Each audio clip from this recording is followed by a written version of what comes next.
फिरदौस साहब, आपसे ही शुरू करेंगे हम कि जो परिस्थितियां बनी है उसमें बहुत अपेक्षा की जाती है कि कोर्ट दखल देगा। जिस पैमाने पर और जिस नग्नता के साथ हो रहा है, ये मतलब किसी की भी सोए से सोए व्यक्ति की भी आत्मा को जगाने के लिए काफी होना चाहिए। न्यायपालिका के लिए तो होना ही चाहिए। फिर भी क्यों या न्यायपालिका कुछ करती हुई नहीं दिख रही है? किस बात का इंतजार कर रही है?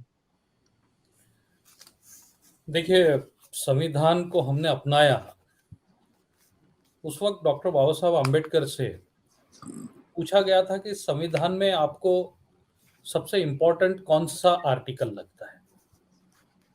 तो डॉक्टर आम्बेडकर ने जवाब दिया था कि मेरी नज़र में आर्टिकल 32 ये इस संविधान की आत्मा है और वो मुझे सबसे ज़्यादा पसंद है। तो आर्टिकल 32 है क्या जो डॉक्टर बाबा साहब आम्बेडकर को इतना पसंद था? तो वो है हर नागरिक का अपने मूलभूत अधिकारों की रक्षा के लिए सुप्रीम कोर्ट का दरवाजा खटखटाने का अधिकार, या सुप्रीम कोर्ट को सारे नागरिकों के मूलभूत अधिकारों के रक्षा करने का अधिकार। और इस आर्टिकल 32 को भी चैप्टर 3 में रखा गया, एक फंडामेंटल राइट बनाया गया। और ये बेसिक स्ट्रक्चर का पार्ट है जिसे बदला नहीं जा सकता या वापस नहीं लिया जा सकता, सस्पेंड नहीं किया जा सकता। दूसरा और एक आर्टिकल है जो इसका आइडेंटिकल है, वो है आर्टिकल 226, जिसमें हाई कोर्ट भी सेम तरह का संज्ञान ले सकता है और रिट्स इशू कर सकता है for protection of fundamental right. अब इस केस में इसका क्या महत्व है आज की चर्चा में?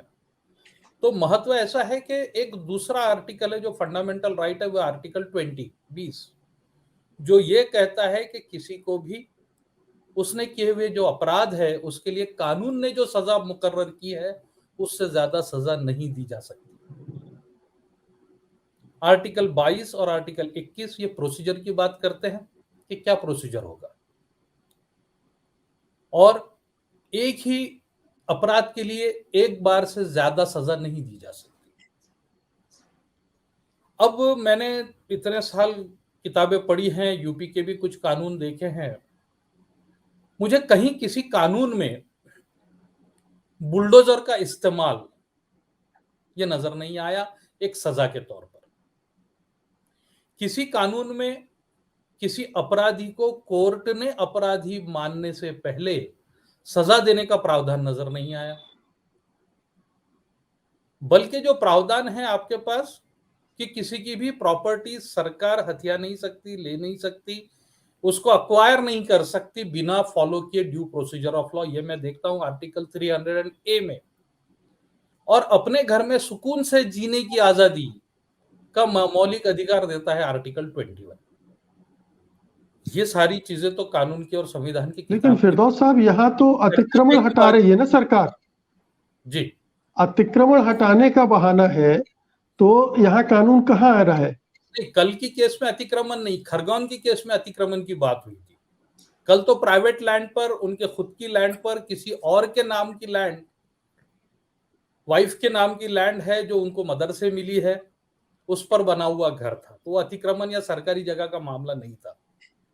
आज का हमारा विषय था कि फिर कोर्ट्स क्यों नहीं संज्ञान ले रही। तो पहले तो पिटीशन होनी चाहिए, नहीं हुई, लेकिन जो खुली आंखों से दिख रहा है कि फंडामेंटल राइट्स का वायलेशन हो रहा है, तो ये ड्यूटी बनती है हाई कोर्ट और सुप्रीम कोर्ट दोनों कोर्ट्स की कि इसका वो कॉग्निजेंस ले।